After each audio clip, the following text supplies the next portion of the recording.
Okay, so the sides are together and I've just gone through and wiped down any glue that's oozing out at the moment.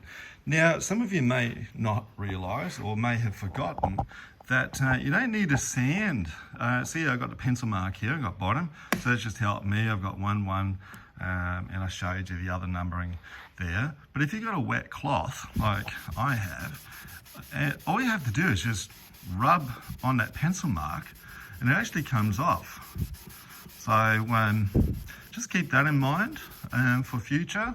I, as a teacher, like to see, so sometimes I go around and put pencil on your projects, as some of you realise, and it just helps you understand that you got to sand that, but generally speaking, you don't need to sand. All you have to do is just a bit of water on a cloth, and for the most part, that pencil comes off, like so.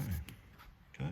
Sometimes you can see it's a little deeper, so that's where some of the wood fibres are being broken with the pencil, but other than that, the pencil marks come off.